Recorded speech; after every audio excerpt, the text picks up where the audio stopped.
Hi! This is Revathi. 'నా తనువున ప్రాణం నీకై' ఎపిసోడ్ నంబర్ 7.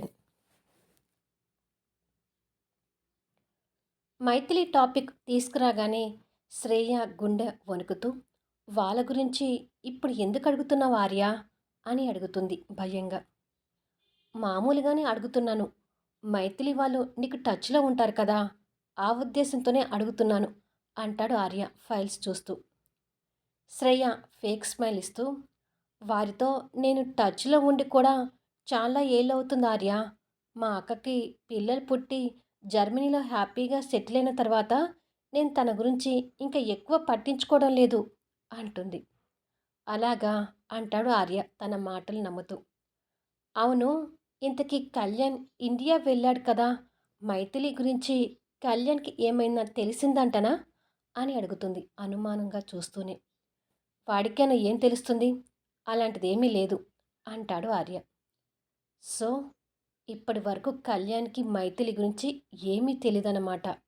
తెలిస్తే నన్ను అడగకుండా ఉండరు కదా అని అనుకొని, అసలు కళ్యాణ్ అక్కడికి ఎందుకు వెళ్ళాడు ఆర్య? ఇప్పుడైనా కళ్యాణ్‌ని మళ్ళీ వెనక్కి తిరిగి రమ్మని చెప్పు అంటుంది. ఆర్య కాస్త కోపంగా తన వైపు చూస్తూ, కళ్యాణ్ ఇండియా వెళ్ళింది తిరిగి రావటానికి కాదు అంటాడు. అది కాదు ఆర్య.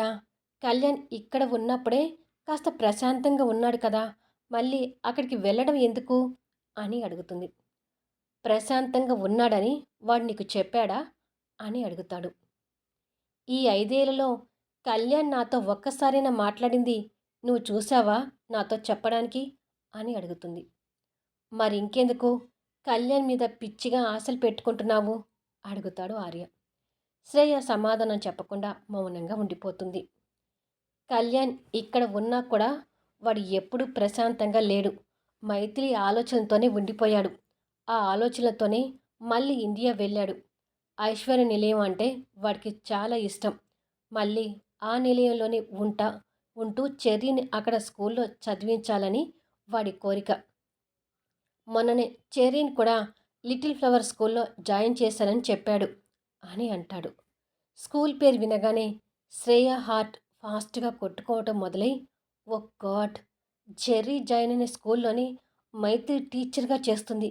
అంటే మైథిలి గురించి కళ్యాణ్కి ఇంకా తెలియలేదు కాబట్టి ఇది కాస్త బెటర్. కాకపోతే నేను ఎప్పటికప్పుడు జాగ్రత్తగా ఉండాలి అని మనసులో ఆలోచిస్తూ ఉంటుంది. ఏంటి అంత కంగారుగా ఆలోచిస్తున్నావు అని అడుగుతాడు ఆర్య. అది ఆర్య, కళ్యాణ్ ఎందుకు ఇంత మొండిగా బిహేవ్ చేస్తున్నాడు? మైథిలి పెళ్లి చేసుకొని మోహన్‌తో సెటిల్ అయిపోయినా కూడా కళ్యాణ్ మనసు ఎందుకు మారడం లేదు ఆర్య? నా ప్రేమ కళ్యాణ్‌కి ఎందుకు అర్థం కావడం లేదు? ఈ జన్మలో కళ్యాణ్‌కి నాకు పెళ్లి అవుతుందా? అని అడుగుతుంది ఆశగా చూస్తూ. ఆర్య కోపంగా ఫైల్స్ క్లోజ్ చేస్తూ, ఈ జన్మకే కాదు, ఏ జన్మకైనా మైథిలి స్థానం మరొకరికి ఇవ్వడు. నువ్వు నరసింహ సినిమాలో రమ్యకృష్ణలాగా మిగిలిపోవడం తప్ప కళ్యాణ్‌ని పెళ్లి చేసుకోలేవు అని చెప్తాడు. శ్రేయ కోపంగా లేచి అక్కడి నుంచి బయటకొచ్చి తన క్యాబిన్‌లోకి వెళ్ళి, నేను ఇంత కష్టపడి వాళ్ళని విడగొట్టింది రమ్యకృష్ణలాగా మిగిలిపోవటానికా? నెవ్వర్! అలా జరగటానికి వీల్లేదు అని ఆలోచించి వాళ్ళ అమ్మకి ఫోన్ చేస్తుంటుంది.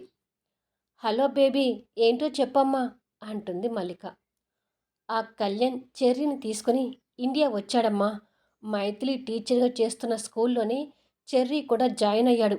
ఏ క్షణంలోనైనా బాంబు బ్లాస్ట్ కావచ్చు అంటుంది టెన్షన్ పడుతూ. అనుకున్నాను ఇలాంటిది ఏదో జరుగుతుందని. అయినా మైథిలి జర్మనీలో సెటిల్ అయిందని చెప్పడం నీ తప్పు. తను ఇండియాలోనే ఉందని చెప్తే కళ్యాణ్ ఇండియా రాకపోయేవాడు కదా అని అంటుంది. అప్పుడు ఆ విషయం నేను చెప్పే కంటే ముందే కళ్యాణ్ ఆర్య వాళ్ళకి పాకిపోయిందమ్మా. మైథిలి మోహన్ని పెళ్లి చేసుకొని జర్మనీ వెళ్ళిపోతుందని, అందుకే తన ప్రాపర్టీస్ అమ్ముతుందని టాక్ బయటికి వచ్చింది. ఇక నేను చెప్పేవని ఈజీగా నమ్ముతారు కదా అని దానిని కంటిన్యూ చేస్తూ వెళ్ళాను అంటుంది. మరి ఇప్పుడు ఎలాగే? నువ్వు పంపించింది ఫేక్ ఫోటో అని కళ్యాణ్కి తెలిస్తే కళ్యాణ్ నిన్ను బతకనిస్తాడా అని అడుగుతుంది మల్లిక భయపడుతూ. ఆ విషయం తెలిసి వాళ్ళిద్దరూ ఒక్కటయ్యే టైంకి మళ్ళీ నేను ఏదో రకంగా వచ్చి వాళ్ళని విడగొడతాలేమ్మా. కాకపోతే ఈసారి స్కెచ్ ఇంకా గట్టిగా ప్లాన్ చేస్తాను అని ధైర్యంగా చెప్తుంది. ఏం చేస్తావో ఏంటో, ఆ కళ్యాణ్ అసలే మామూలోడు కాదు అంటుంది మల్లిక. మోహన్ 6 నెలలకోసారి వస్తుంటాడు కదా, ఇప్పుడు జర్మనీలో ఉన్నాడా, ఇండియాలో ఉన్నాడా అడుగుతుంది శ్రేయ. ఇప్పుడు జర్మనీలోనే ఉన్నాడు, కాకపోతే ప్రతి 6 నెలలకొకసారి వచ్చి మైథిలిని కలిసి వెళ్తున్నాడు అంటుంది మల్లిక.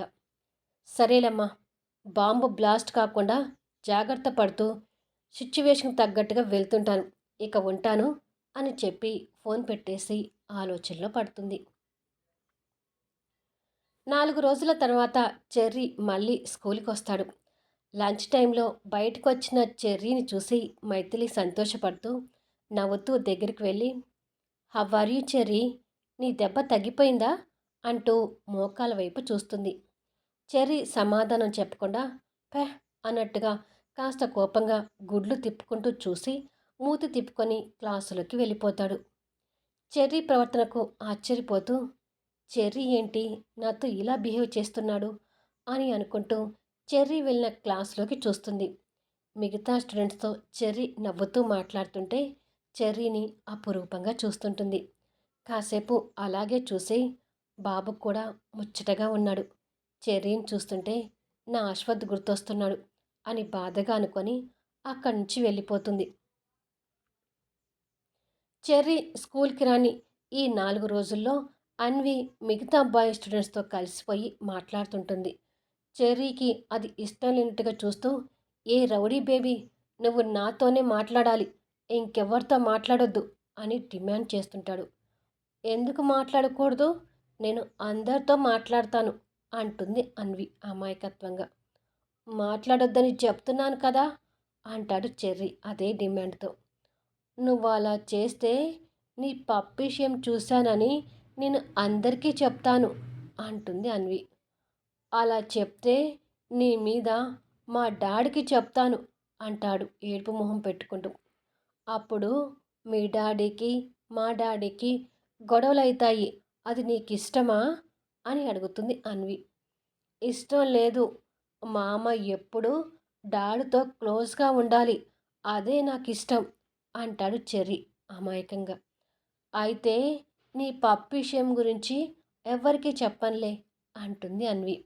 దాంతో చెర్రీ పళ్ళు వికిలిస్తూ సంతోషపడుతూ నవ్వుతుండగా, హాయ్ చిల్డ్రన్స్, లంచ్ చేశారా అంటూ మాధవి టీచర్ క్లాస్ రూమ్కి వస్తుంది. లంచ్ ఫినిష్ అయింది మిస్ అని చెప్తారు పిల్లలు. చెర్రీ, నీ లంచ్ పూర్తి చేసావా అని అడుగుతుంది మాధవి టీచర్. ఓ, చేశాను మిస్ అంటాడు చెర్రీ. గుడ్ చెర్రీ అని మాధవి వాళ్ళకి క్లాసులు చెప్పడం స్టార్ట్ చేస్తుంది. కళ్యాణ్ ఆఫీస్లో తన చైర్లో కూర్చొని ఉండగా మేనేజర్ లోపలికి వచ్చి, గుడ్ మార్నింగ్ సార్ అంటాడు. గుడ్ మార్నింగ్, కూర్చోండి అని చెప్తాడు. మేనేజర్ కూర్చొని, ఏదో మాట్లాడాలన్నా సార్, దేని గురించి అని అడుగుతాడు. మన కంపెనీకి ఇంకా నెంబర్ ఆఫ్ బ్రాంచెస్ని పెంచాలనుకుంటున్నాను. కొత్తగా బ్రాంచెస్ స్టార్ట్ చేసే కంటే ఆల్రెడీ ఉన్న వాటిని కొనాలనుకుంటున్నాను. గ్రోత్లో ఉన్న కంపెనీస్ అయినా, డీలా పడిపోయిన కంపెనీస్ ఏవైనా సరే, సేల్స్కి ఉన్నాయేమో చూడండి అంటాడు కళ్యాణ్. డీలా పడిపోయి సేల్స్ పెట్టిన కంపెనీలు చాలా ఉన్నాయి సార్, కానీ మనకు తగ్గట్టుగా ఉన్న కంపెనీని చూజ్ చేసుకోవాలి అంటాడు మేనేజర్. ఎస్, త్వరలో వాటికి సంబంధించిన వివరాలన్నీ సేకరించండి అంటాడు కళ్యాణ్. తప్పకుండా సార్. మరొక విషయం సార్, జెస్సీ group of companies MD Parashuram మీతో మాట్లాడాలని ఎప్పటి నుంచో అనుకుంటున్నాడు అని అంటాడు.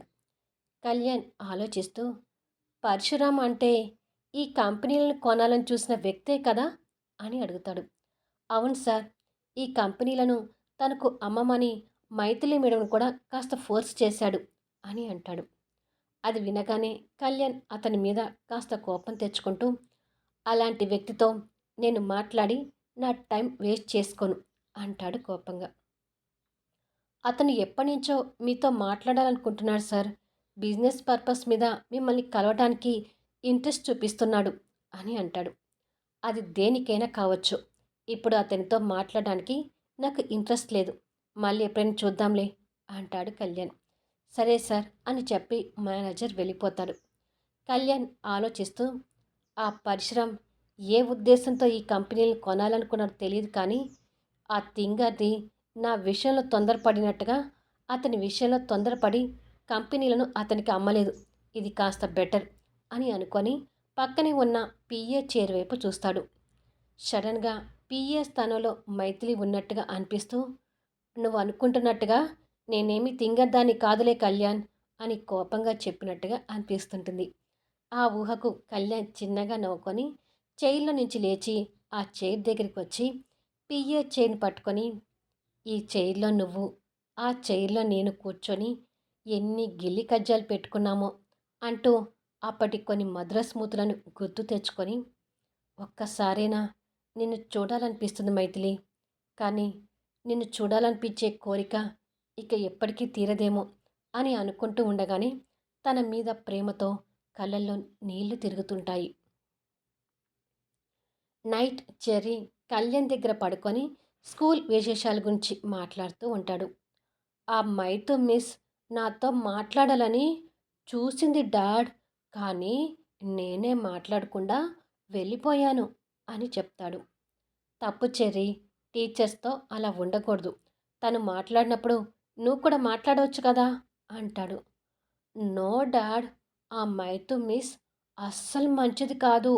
స్టూడెంట్స్కి పనిష్మెంట్ ఇచ్చే టీచర్స్ నాకు అస్సలు నచ్చరు. తను స్టూడెంట్స్కి పనిష్మెంట్ ఇవ్వడం నేను చూశాను కదా, అప్పటి నుండి తను నాకు ఎనిమి అయిపోయింది అంటాడు కళ్ళు పెద్దవి చేసుకుంటూ. అవునా, సరే, తను నీకు ఎనిమి అయితే నాకు కూడా ఎనిమినే అని టక్కున చెప్పేసి తర్వాత ఎనిమి అంటూ మనసులో బాధగా మైథిలిని తలుచుకుంటాడు. ఏమైంది డాడ్, అలా అయిపోయావేంటి అని అడుగుతాడు చెర్రీ. ఏమీ లేదు నాన్న, ఇక పడుకో అంటూ ప్రేమగా ముద్దు పెట్టుకొని జో కొడుతూ పడుకోబెడతాడు. ఇక్కడ మైథిలి కూడా మనసులో ఉన్న బాధ ఆలోచనతో నిద్రపోకుండా బెడ్ పక్కనే అటూ ఇటూ తిరుగుతూ ఉంటుంది. బాబుని నిద్రపుచ్చిన కళ్యాణ్ కూడా నిద్రపోకుండా అటూ ఇటూ తిరుగుతూ ఆలోచిస్తుంటాడు. మరుసటి రోజు సాయంత్రం స్కూల్లో చెర్రీ క్లాస్ వాళ్ళు గ్రౌండ్లోకి వచ్చి ఆడుకుంటూ ఉంటారు. ఎల్కేజీ స్టూడెంట్స్తో గ్రౌండ్లో ఉన్న మైథిలి కూడా ఆ క్లాస్ పిల్లల్ని ఆడిస్తూ ఉంటుంది. మాధవి మైథిలి దగ్గరికి వచ్చి, మైతూ, నేను ఒక ఇంపార్టెంట్ ఫోన్ మాట్లాడేది ఉంది, మాట్లాడి వస్తాను, ఈలోపు నా క్లాస్ పిల్లల్ని చూసుకుంటూ ఉంటావా అని అడుగుతుంది. సరే మాధవి, చూసుకుంటాను, వెళ్ళిరా అంటుంది మైథిలి. అక్కడి నుంచి మాధవి వెళ్ళగానే మైథిలి ఈ స్టూడెంట్స్ దగ్గరికి వచ్చి చూస్తుంటుంది. అన్వి మిగతా బాయ్స్తో క్లోజ్గా మూవ్ అవుతూ ఉంటుంది. చెర్రీకి కూడా తండ్రి జీన్స్తో పాటు వచ్చిన కొన్ని మెంటలు ఉన్నాయి కాబట్టి అది భరించలేనట్టుగా చూస్తుంటాడు. మైథిలి చెర్రీని చూసి సంతోషపడుతూ దగ్గరికి వెళ్తుంటుంది. నువ్వేంటి రౌడీ బేబీ, నన్ను వదిలి ఆ బాయ్స్తో ఆడుతున్నావెందుకు అని అడుగుతాడు చెర్రీ కోపంగా. దగ్గరికి వస్తున్న మైథిలికి ఆ మాటలు వినపడుతుంటాయి. నేను అందరితో ఆడుకుంటాను అంటుంది అన్వి. నువ్వు నా గర్ల్వి, నువ్వు నాకు మాత్రమే సొంతం, నువ్వు ఇంకెవ్వరితో ఆడుకున్నా నేను ఊరుకోను అన్వి అంటాడు చెర్రీ వాడి యాటిట్యూడ్ చూపిస్తూ. చెర్రీ మాటలు వినగానే అక్కడికి రాబోతున్న మైథిలి అడుగులు అక్కడికే ఆగిపోతాయి. తనకి చైర్లో చెర్రీ ప్లేస్లో కళ్యాణ్ కనిపిస్తూ, నువ్వు నా దానివి, నువ్వు నాకు మాత్రమే సొంతం, నువ్వు ఇంకొకరిని టచ్ చేయొద్దెనిమి అని మైథిలికి కళ్యాణ్ డైలాగ్స్ గుర్తొస్తుంటాయి. చెర్రీ కోపం చూసి అన్వి కాస్త భయపడుతూ, లేదు, నేను అందరితో ఆడుకుంటాను అని అంటుండగానే మైథిలి వాళ్ళ మాటలు వింటూ దగ్గరికి వచ్చి చెర్రీని కోపంగా చూస్తుంటుంది.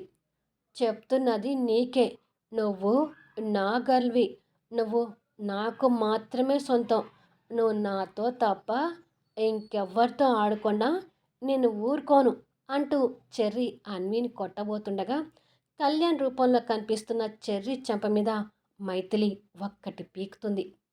జరిగిన దానికి ఇటు మైథిలి అటు చెర్రీ తేరుకొని చూసేసరికి చెర్రి తెల్లటి పాల బుగ్గల మీద మైథిలి చేతి వాతలు ఎర్రగా తేలి కనిపిస్తుంటాయి. అసలే మైథు మిస్ మీద కోపంగా ఉన్న చెర్రీ ఇప్పుడు ఆ కోపాన్ని ఇంకాస్త పెంచుకొని పెదవి విరుచుకుంటూ ఏడుస్తూ డాడ్ అంటూ వెళ్తుంటాడు. తను అలా కొట్టినందుకు మైథిలి కూడా స్టన్ అయిపోతుంటుంది. ఈ విషయం తెలిసి హుటాహుటిన ఆఫీసు నుండి ఇంటికి వెళ్ళిన కళ్యాణ్ కొడుకు బుగ్గ మీద ఎర్రటి వాతలను చూసి మండిపోతూ, అసలు ఎవరా మైథు మిస్? తనకి ఎంత ధైర్యం ఉంటే నా కొడుకు మీద చేయి చేసుకుంటుంది?